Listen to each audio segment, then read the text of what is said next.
Hey guys, welcome to Rockford CCG's movie review of Spider-Man Far From Home. I just got home from it a few minutes, hours, whatever. Got home today watching it. I want to say first off, loved it. Very good movie. Um, I enjoyed Homecoming very much. I thought Homecoming was something pretty special. Down to Michael Keaton playing the villain, and Tom Holland and Zendaya playing MJ. This one kind of captured a lot of the same feelings from Homecoming.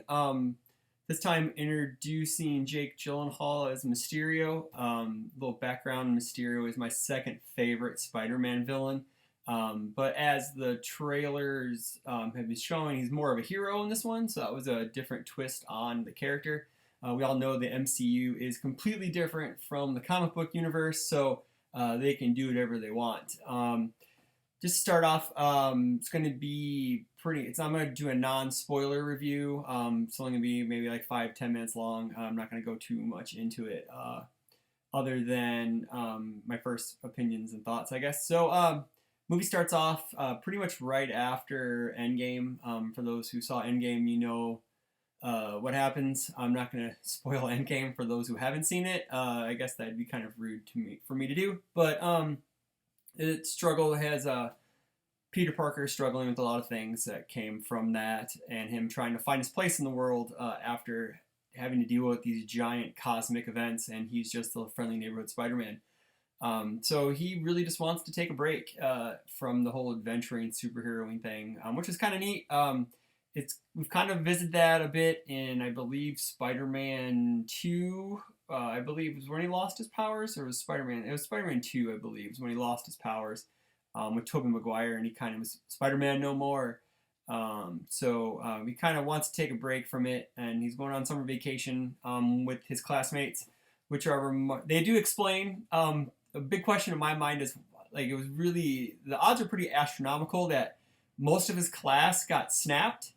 But they do explain a couple people who weren't snapped and they grew 5 years, and it's pretty hilarious what happens with that.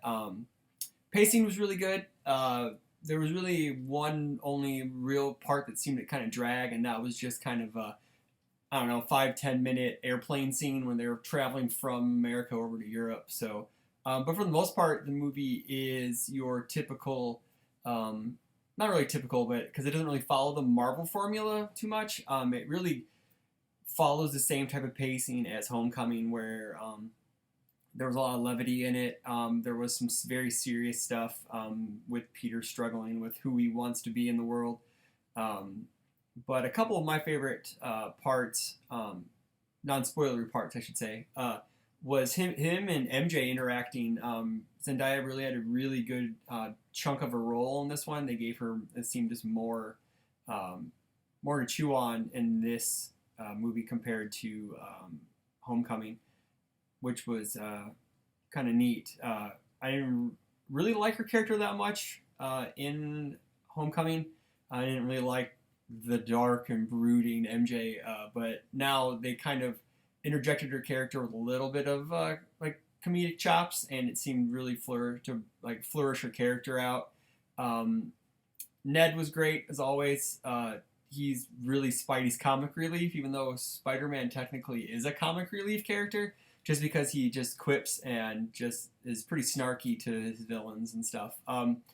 So basically, the story goes, he goes on summer vacation, and there's these elementals that are popping up all around the world, and Mysterio comes from a different world to fight them because they destroyed his world.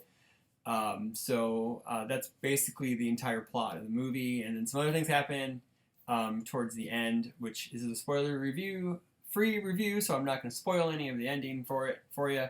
But Jake Gyllenhaal was awesome as Mysterio. Perfect casting. Again, Marvel just knocked it out of the park with that.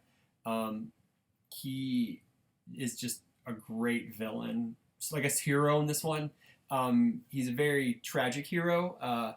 He comes from a world where these elementals have destroyed his world, and he has lost his family and his friends, and he was the last line of defense in that world. And he came over from in between. They call it the blip, I guess, is what there's the snap that took people away, and the blip that brought people back. So he came, somehow a rift opened up and he passed through this blip, and he was there to help save our world, or the 616 world, I should say. Because they also explain the multiverse, and they know that the Marvel Cinematic Universe is 616, and he is there to save that world. He's kind of already fought a couple of them by the time Spidey meets up with him, so we get them interacting some. The special effects were amazing on the fishbowl.